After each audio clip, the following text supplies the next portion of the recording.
Oi, segundo ano, tudo bem? Estão com saudade de mim? Aposto que vocês estão com saudade de mim. Faz tempo que a gente não tem uma aula ao vivo, não é? Mas eu já pedi para a coordenação, para Gislene, marcar uma aula ao vivo com a gente para a semana que vem. Mas aí eu quero que todo mundo esteja aí para a gente aproveitar bastante o nosso encontro, tá bom? Mas essa semana, depois da atividade avaliativa que o professor enviou a semana passada, aliás, há 2 semanas, e que já foi corrigida, e os resultados já estão no site da escola, lá para a gente ver o quanto a gente conseguiu aprender de arte no primeiro bimestre, nós vamos continuar a construir nosso conhecimento artístico agora, e vamos falar sobre os lugares que guardam obras de arte. Onde é que a obra de arte fica guardada? No cofre? No banco? Na igreja? Você já parou para pensar nisso? Você já foi num lugar especialmente projetado para abrigar obras de arte e para que o público veja obras de arte? Você já foi? Existem lugares muito específicos, especialmente construídos para que as obras de arte sejam protegidas e para que todo mundo possa visitá-las. Tá bom? Então, é sobre isso que nós vamos aprender hoje, e é claro que o professor providenciou aquele lindo PowerPoint da semana para nós construirmos o nosso conhecimento. Olha que bacana essa imagem. É claro que tudo que está aqui também está no livro didático para vocês, mas fica tão bacana quando nós fazemos assim, não fica? Fica muito mais animado da gente poder continuar a construir nosso conhecimento. Olha só, essa ah, unidade chama-se Os Espaços das Artes. Olha só, isso nos faz perceber que existem lugares especialmente construídos ou adaptados para receber obras de arte. Esse é um corredor muito famoso do maior museu do mundo e que fica na França, em Paris, chamado Museu do Louvre. Muita gente que vai a Paris visita esse lugar porque é um lugar muito, muito conhecido e que tem muita obra de arte. Mas nem sempre foi assim. Nem sempre as obras ficavam em lugares especiais. E é sobre isso que a gente vai aprender hoje, tá bom? Vamos lá, então. Essa obra que está aqui no centro chama-se A Vitória de Samotrácia. É uma escultura grega com asas abertas assim. Infelizmente ela está quebrada, não tem braço nem cabeça, mas o que restou dela é muito visitado porque ela é muito, muito bonita. Vamos lá. Vamos pensar. Vocês já foram em algum lugar para ver exposição de artes visuais? Artes visuais é assim, quadro, escultura, fotografia, gravura. Você já foi num lugar assim, onde havia muita dessas obras, como as crianças estão vendo aí na parede? Mas você já foi também num lugar para ver uma apresentação de dança, ou uma peça de teatro, ou um show de música? Foi bacana? Foi legal? Quem sabe na semana que vem a gente não pode conversar ao vivo a respeito. O que você mais gostou? O que mais chamou a sua atenção quando foi num lugar para ver pintura, escultura, quando foi ver uma apresentação de dança ou de música, ou uma peça de teatro? Pensa aí. Se você foi, claro que deve ter sido um momento muito especial para você. Bom, a cidade tem espaços projetados para receber obras de arte. Esses espaços, muitas vezes, têm uma arquitetura, uma aparência muito diferente, parece coisa antiga, de filme. Olha que bacana esse espaço que fica na cidade de Porto Alegre, no Rio Grande do Sul, aqui no Brasil mesmo. Nas cidades, nós podemos encontrar automóveis, construções, pessoas e também arte, manifestações artísticas, que podem ficar dentro dos lugares ou fora dos lugares. Se você foi, você sabe como é. E se não foi, você pelo menos imagina como seja. Você acha que eles se parecem um com o outro? Os trabalhos artísticos que ficam dentro desses espaços, eles são exibidos da mesma forma? Eles são mostrados de uma mesma forma? Vamos descobrir junto?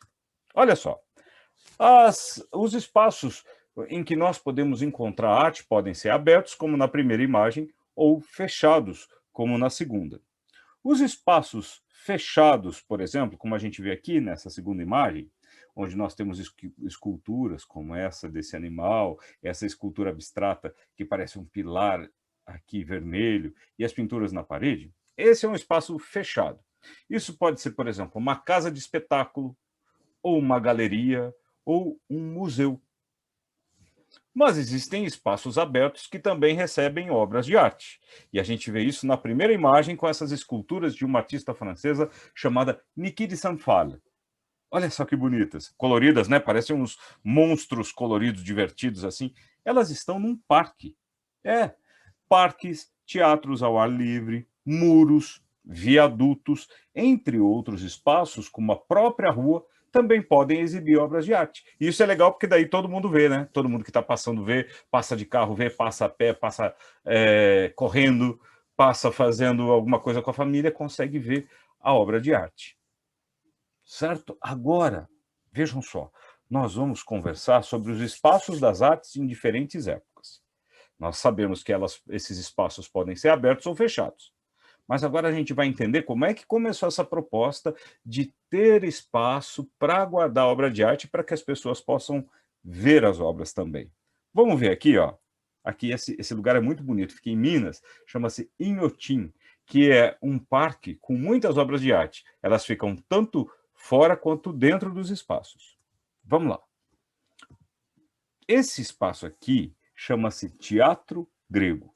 E ele ficava assim, ó, ao ar livre mesmo, não tinha cobertura. As pessoas se sentavam aqui, ó, nessas arquibancadas, e lá embaixo é que os atores trabalhavam para contar a história do público. Isso tem mais de 2000 anos. E o teatro grego procurava mostrar para as pessoas o que eles acreditavam que os deuses faziam ou acontecimentos daquela época mesmo. E eles ficavam assim, ao ar livre, era um espaço aberto. Isso começou lá na Grécia Antiga. Vejam só, esse era um espaço para todo mundo, quer dizer, qualquer pessoa que quisesse, não precisava nem pagar. Entrava, sentava e assistia o que estava acontecendo. Era um ambiente que acolhia todo mundo para apreciar uma obra artística, que no caso era uma peça de teatro. Olha só, esse espaço aqui são as ruínas encontradas de um teatro grego na cidade de Taormina. É um modelo de teatro grego na cidade de Taormina, na Sicília, na Itália. Isso é o que sobrou. Olha que lugar lindo.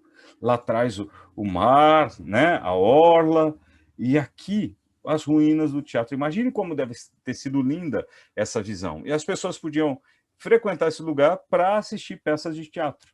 Né? E isso era feito para bastante gente. Era um lugar construído para receber um público bastante grande.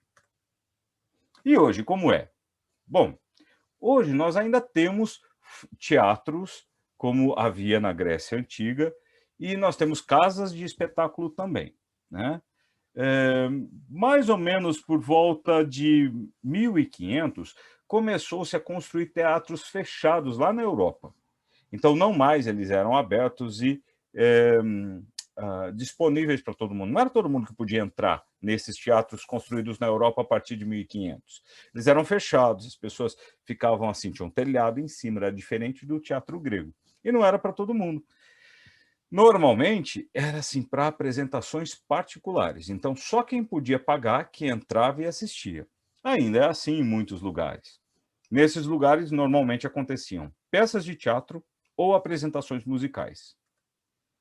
No Brasil, tem um teatro lindíssimo na cidade de Manaus, no Amazonas. Ele foi construído e inaugurado em 1896.